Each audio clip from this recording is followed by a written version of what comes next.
Well, hey y'all, it's Will here, and welcome back to Signalite Productions. Today we've got an exciting product review. It's the third rail O-scale Amtrak ALC 42 Siemens Charger locomotives. Now that mouthful's out of the way, let's charge right into this video. Alrighty, we have here one of the Phase 7 chargers to unbox from Third Rail. You can see they come in the typical brown shipping carton. So we've got a manual that covers both the P42s and the chargers. The receipt, definitely don't want that. And then in there you can see our golden box goodness.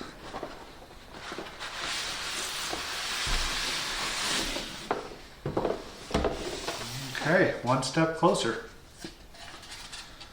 Alrighty, there it is.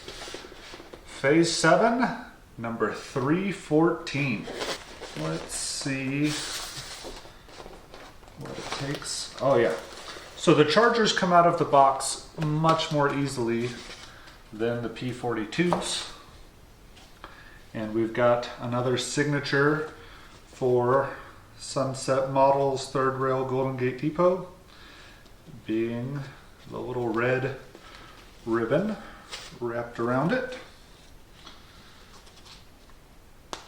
So if you're used to buying trains from Lionel or MTH or Atlas, Third Rail's packaging may be a little bit different for you,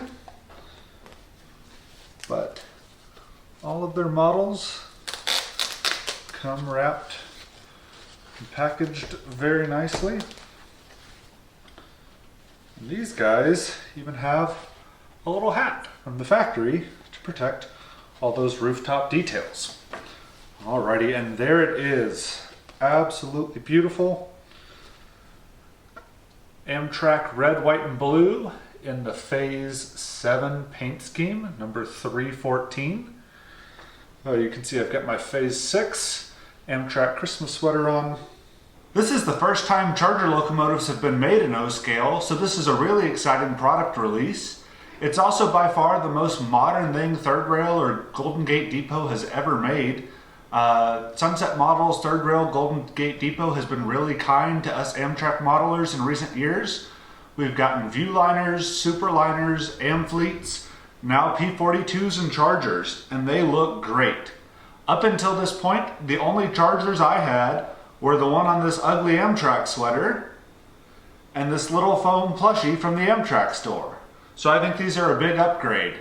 Let's take a closer look at these. We'll learn about the prototype history of them and see them in action.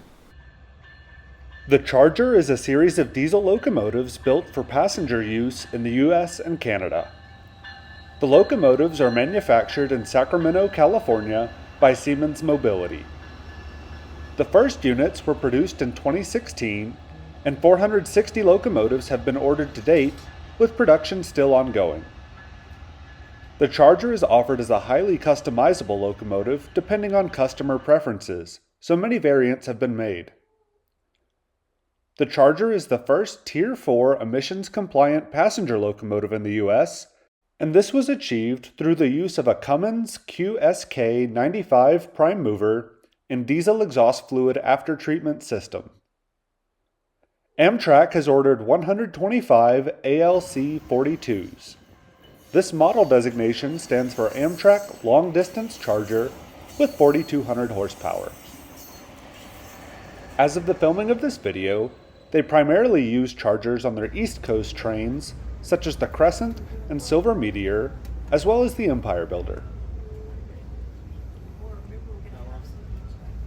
If you've purchased a model from Third Rail before, the level of detail on these is very similar to what you might expect, with expertly applied details, all of which are road specific, and just really high execution of that quality of detail. So as you can see, I ordered both the Phase 6 and Phase 7 Amtrak chargers.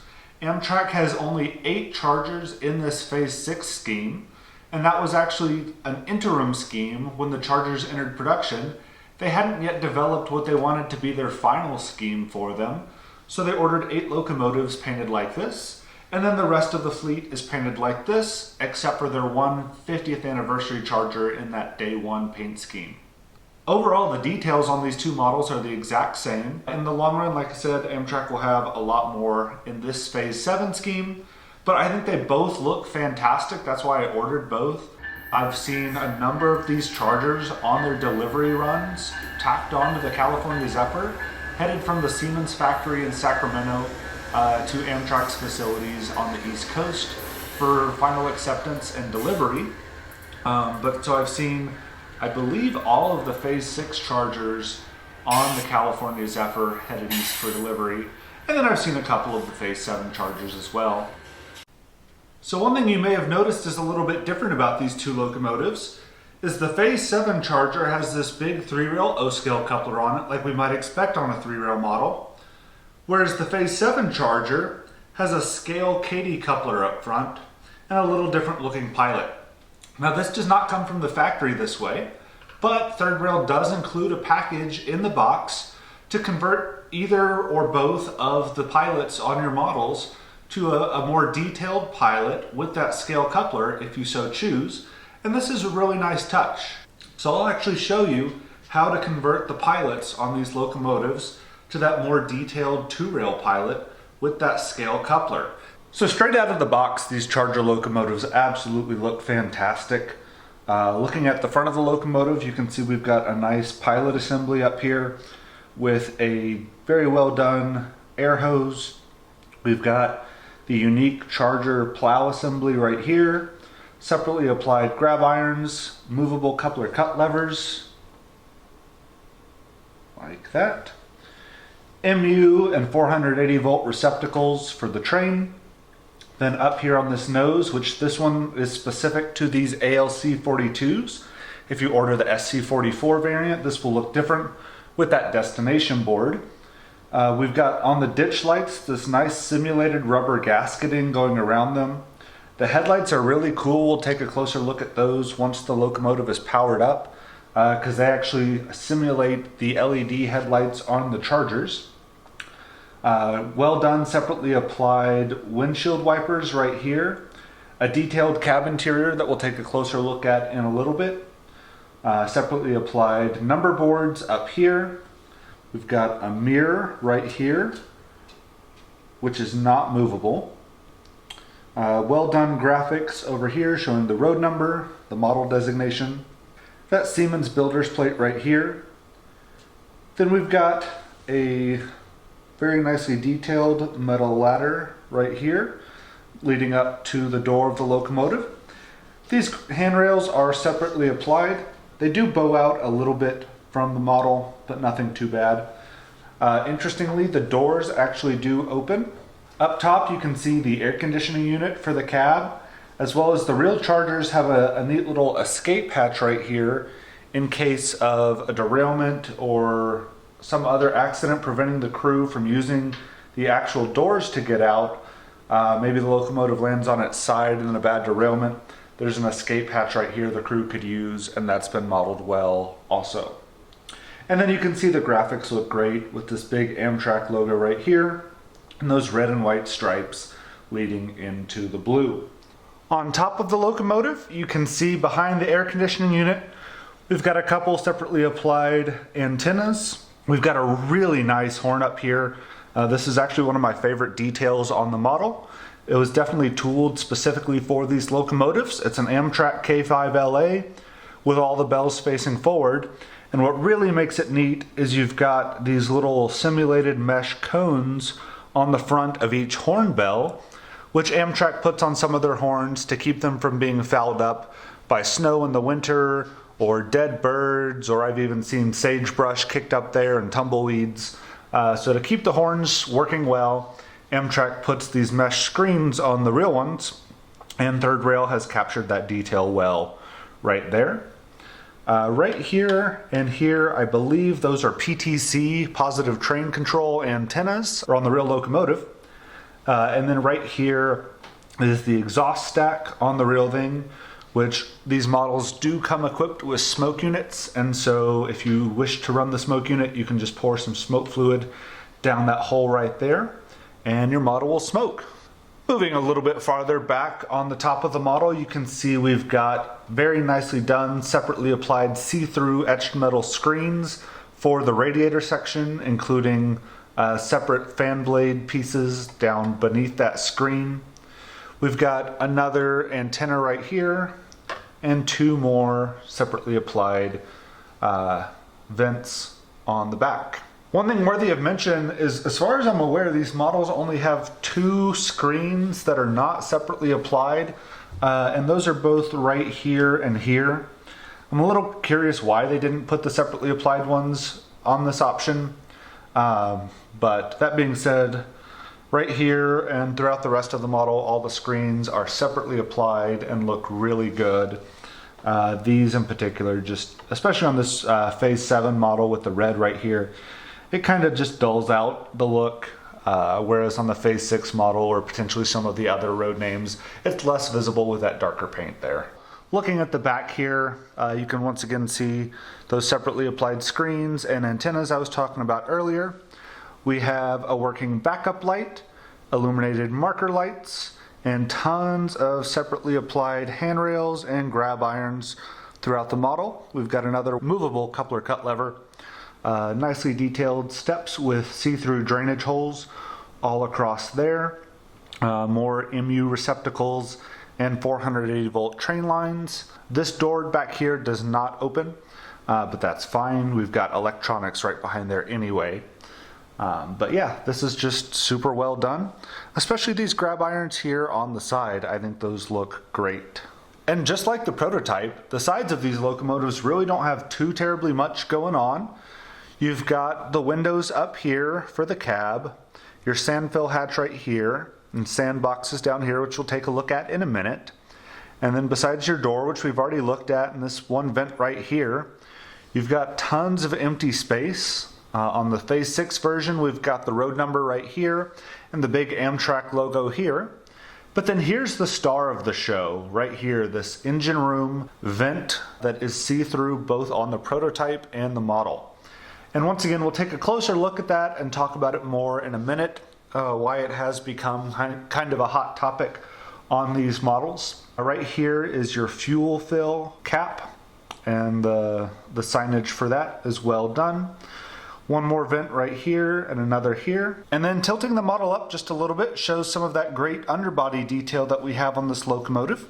So up here behind the pilot, we have the sand boxes where the sand is stored to be applied to the wheels to gain better traction on the real locomotives.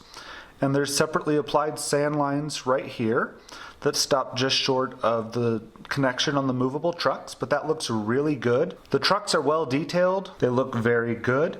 The most interesting feature on the wheels or trucks of these locomotives is you can see right here these little holes in the wheels. And that's to simulate on the prototype chargers, they actually have brake pads on the wheels of the locomotive. And they have those holes in them for better cooling to make the brakes more effective. And so Third Rail has done that. They used coined metal to make the holes in these wheel sets, and it looks just like the prototype, and it's super cool to see when the locomotive is in motion. Switching over to the Phase 7 model for this portion, because on the Phase 7 model you've got the diesel exhaust fluid tank in silver rather than in the dark gray that we saw on the Phase 6 model. So just kind of neat that it stands out a little bit more and is more visible. But you've got the fill for your diesel exhaust fluid there on the prototype, and then your big fuel tank here, which is larger on the ALC 42 locomotives than the SC 44s. And then at the back of the locomotive, you can see this truck is the same as the front, very well done. Got those same simulated disc brakes right there. Then this right here I think is a cool feature. This is the battery disconnect box on the locomotives for the prototype. More separately applied steps and grab irons And there's that coupler cut lever again there. Then looking at the underside of these models, you can see there's really not too much going on, but that's true to the prototype. You can see our electro coupler right there on the 3-rail version. Here on the trucks, you can see they've got traction tires on the outside axle on both trucks, which is nice. And 3rd rail's traction tires are really cool. They've actually got grooves notched into them to give them better pulling power. There's those 3rd rail pickup rollers that are, you can see, kind of oval shaped and just go straight up and down. Like I said, making them a little bit different than other manufacturers. There's that diesel exhaust fluid tank, the fuel tank, and then the same back there. You got the battery boxes and the sand fill boxes on either end of the locomotive. If you've never owned a 3rd rail model before, you may be saying, where's the speaker in the fuel tank? All my other O-scale locomotives, the speaker is right there. Well, so these locomotives actually have 2 speakers each. There's one right here and one back here. You can see right here there's actually a movable drive shaft connected to that motor that then will spin and drive gearboxes on each axle. So if you've never owned a 3rd rail model before, that's definitely different than what you're used to. But that's par for the course for 3rd rail. They've been doing that for decades. And we'll take a look at that motor and the internals of the locomotive after a while. Now, a feature on these locomotives that is new to 3rd rail and specific to these chargers is they actually have, pretty similar to Lionel locomotives, movable couplers. This is similar to Lionel's kinematic drawbar that we've seen in recent years. And then on the back of these charger locomotives up top, if you pull this little hatch off, that reveals the controls for the electronics. Right here you've got a volume pot for how loud your sounds are. Right here is the run program switch to program it into your legacy or TMCC remote. And then right here is your controls for it to be set for TMCC, conventional operation, or off. You'll also notice when you get the locomotive from the factory, there will be a 9-volt battery installed right in here. And so you can just slide that out. There's a little holster for it in there. And I highly recommend going ahead, unplug that battery, and properly discard of it. Unless you're running this model conventionally, there's no use for that battery. All it does is if you're running it conventionally, it keeps the sound going continuously while you've got that couple seconds without track power switching between forward or neutral and reverse. If you leave that battery in the model, it will corrode and get that nasty acid buildup that I'm sure we've all seen before. There's no screws or anything required. This is just held down by magnets. All you do is lift it up, pull that battery out, and throw it away. 3rd rail did such a good job overall, and the colors are absolutely spot on. You've got the 2 different blues on the Phase 7, the silver, red, and blue on the Phase 6, the differences in the 2 paint schemes. They just did a great job getting the colors exactly right. I know 3rd rail worked very closely with Amtrak's marketing director to help make sure everything was spot on. But just compared to what we've seen from other manufacturers recently, especially with the color blue, getting everything exactly right, it's just refreshing to see. And before people go bashing Lionel immediately, I've seen Atlas and MTH messing up colors recently too. So it's just really nice to see that 3rd rail perfectly executed all these different shades of blue. While these 3rd rail chargers are designed to be converted to the scale pilots and scale couplers, it's still not the easiest task there ever was, but I'll show you how to do it. It should only take a few minutes. So in the box from 3rd rail, you'll get this little plastic bag, and inside it we'll find a number of items, including our nice scale front pilot, our nice scale rear pilot, a neat little brass cup funnel system that you can place in the smokestack of the locomotive and pour your smoke fluid in there. to eliminate any messes you make with the smoke fluid. You'll get 4 spare traction tires should any of these break or dry out. You'll get 2 mounting brackets for the scale couplers. I'll be using Kadee scale couplers, number 746s. And then you get a bunch of screws. Now we will not be using all of these screws for this process. In fact, some of them are just spares, and we'll be reusing some of the screws from the 3-rail couplers. So thankfully, Third Rail is kind enough to leave you with extra screws should you lose one or need it for another project. Alright, so step 1 is going to be removing this 3-rail pilot. Now, unlike Lionel's kinematic pilots, the pilot itself is still fixed into place and only the coupler moves. That's similar to what you see on their 89-foot auto racks and 86-foot auto parts box cars. But so we're going to need to remove both the coupler and this pilot. So I'm going to start with the pilot. These are all Phillips head screws. And with those 2 screws, we've removed the old pilot. And I'm going to set those screws aside because we can actually use those later. The 3-rail pilot does not have this kind of interior bracket to allow that coupler to swing across there, and it also doesn't have these rubber MU hoses. Up next, we need to remove this coupler assembly. We have 4 Phillips head screws, one here, here, here, and here. And then under these back 2 screws, underneath the bracket that this sits on, there's actually 2 little plastic spacers. Okay, so that's all 4 screws out, and you see it comes up. Now, just like a Lionel kinematic pilot, there's still that spring back there holding it into place.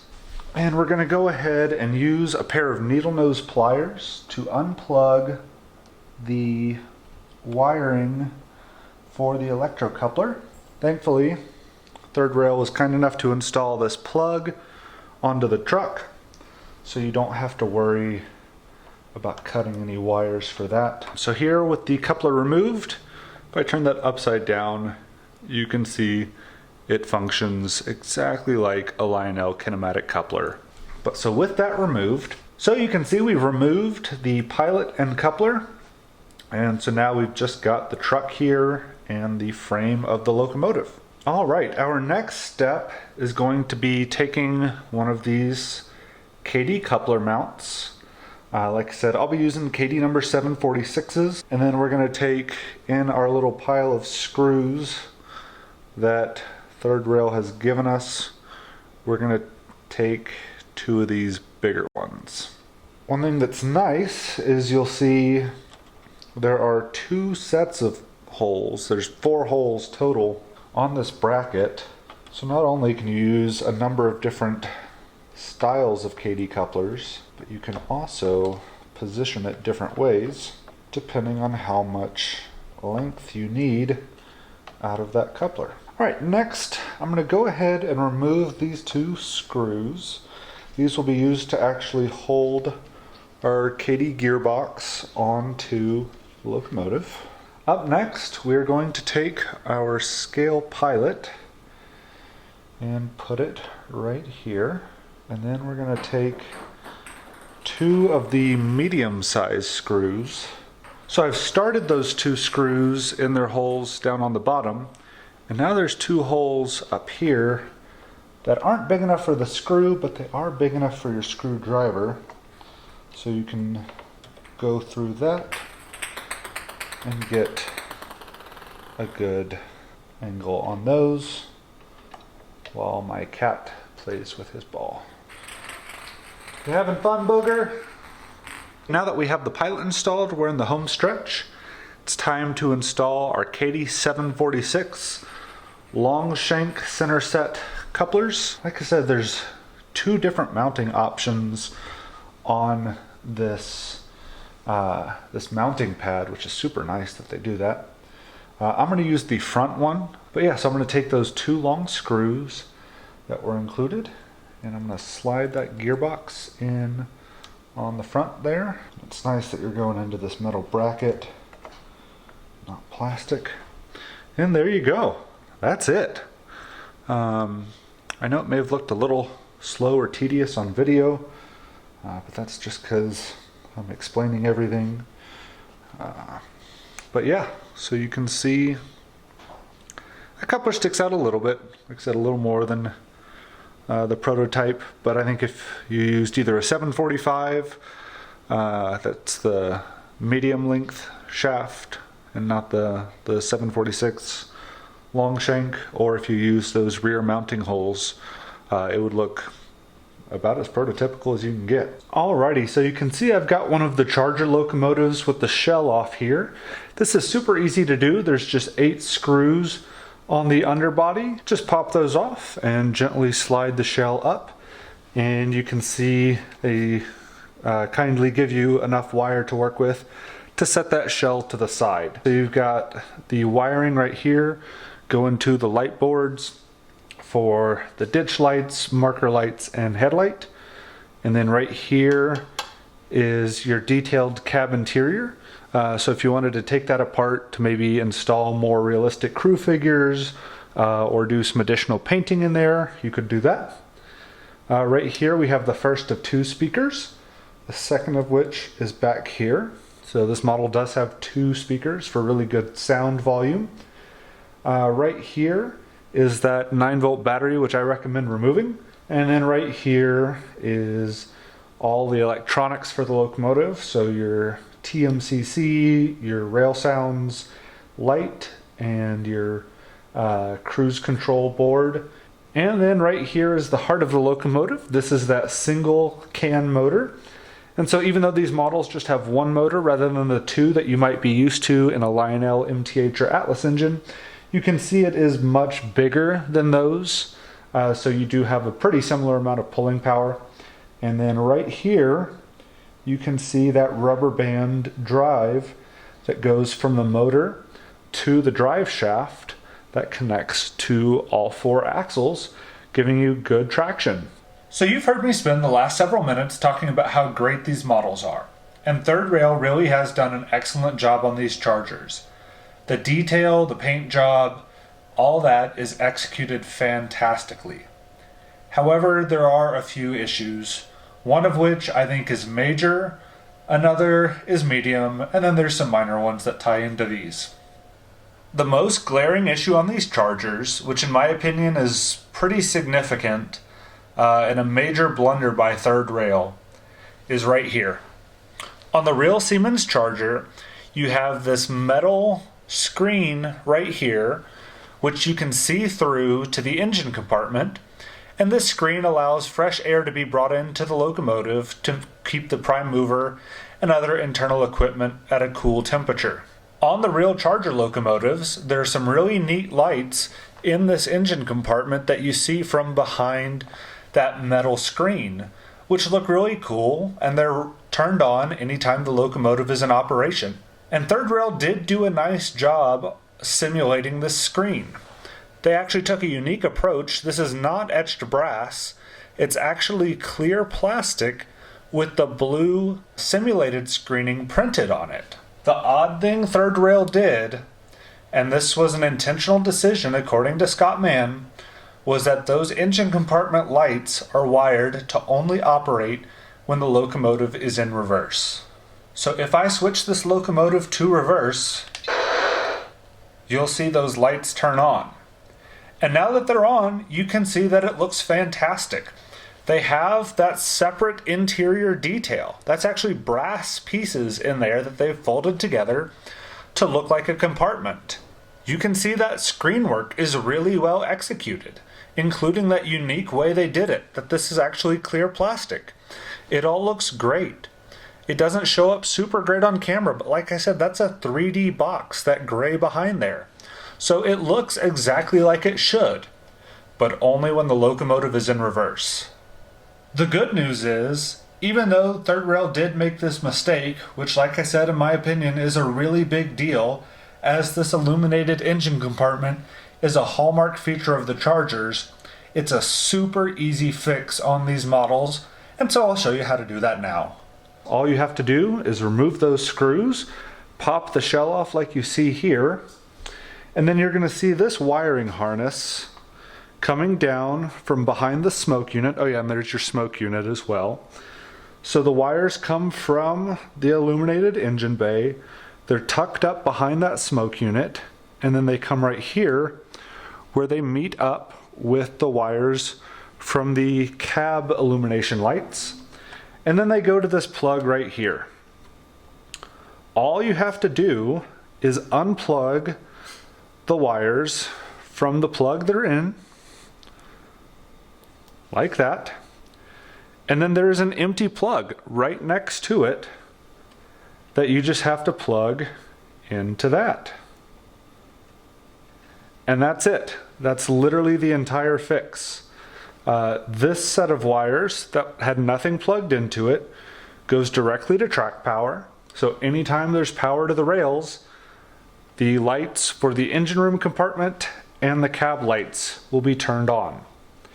Now, if you don't want the cab lights on at all times, what you'll want to do is remove the wires where they meet together from the engine room lights and the cab lights, and then run those to the directional lighting if you so wish. But if you're fine with your cab light staying on, this is all you have to do, is just switch that plug. You're not removing any functionality from the locomotive. Like I said, this was not plugged into anything. It comes that way from the factory. So it's a super easy fix. If you don't want the cab light on at any time, all you would need to do is cut those two wires there, and then you don't have a cab light. So that's it. It's such a simple fix. So even though I think Third Rail made the wrong decision by tying those reverse lights into the backup lights, it's the easiest fix you could possibly have. And so then all that's left is just placing that shell back on and screwing it back together. That's all there is to it. And so here you can see the Phase 6 model on the right. I've switched the wiring on the lights so that that engine room compartment and the cab interior light are always illuminated. Whereas the Phase 7 model to the left of the screen farther back has not had this modification yet. And so you'll see when I switch the direction on both locomotives, now the engine lights are on both, but then back to forward, it's only on the locomotive that I fixed. A couple other minor issues with the lighting on these locomotives is that the ditch lights only flash when they're first turned on. So if I switch the locomotive from reverse to forward, you'll see they flash initially and then switch to steady. Or if I turn the lights off and then turn them back on using the aux2 function on the Legacy or TMCC remote, those ditch lights once again flash for a few seconds and then return to solid. Unfortunately, even when you blow the horn, the ditch lights stay solid. Now this is due to the nature of the board that lights them and the limited capabilities of TMCC, which I'll get into in a minute, so there's nothing you can do to remedy that. The final grievance I have with these Charger locomotives is one I put in the medium category in terms of how severe it is. This issue only applies to the 3-rail models and was partially expected but partially a surprise. So the biggest downside to buying any locomotive from Third Rail, at least in terms of a 3-rail model, is that they don't have access to Lionel's legacy system, they don't use MTH's DCS, and they don't have a proprietary system of their own, so they use Lionel TMCC electronics, which, although new items, are effectively the same technology that's been used since the 1990s. Unfortunately, the Siemens Charger uses a Cummins QSK95 prime mover, which sounds much different than anything else on the rails today, and there aren't any truly accurate sounds available in O scale. Now that being said, it seemed logical that Third Rail would use the GE-9 sound set that they used on their P42 locomotives, as that's kind of the most similar to the QSK-95, being a 4-stroke modern diesel engine. However, Third Rail chose to use the Lionel TMCC EMD 710 prime mover sound set. And so as you'll see in a second, the sounds just really don't make any sense. Once again, I knew they weren't going to be perfect. I understand the limitations of Third Rail's electronics availability. However, they had a better option and they chose not to use it. And additionally, the horn used on these particular models is really unpleasant to my ears. Now, all that being said, that makes these models a great candidate for the Soundtrack's Bluenami 4408 decoder, which is designed for O-scale and larger locomotives. And so at some point I'll be converting both of these, as well as my P42s, to use Bluenami sounds.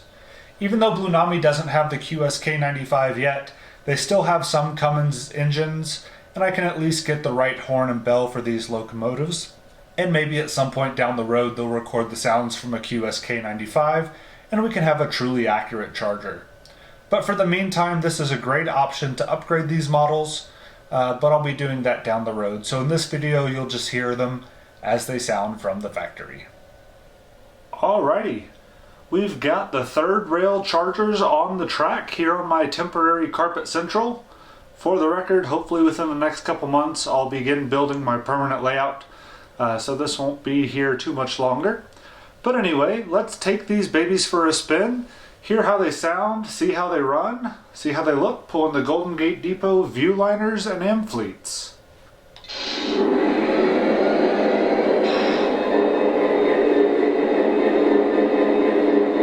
Dispatcher, you're cleared off the main. Over. Clear now.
So closing thoughts on these Siemens Charger locomotives from Third Rail is that these are fantastic models.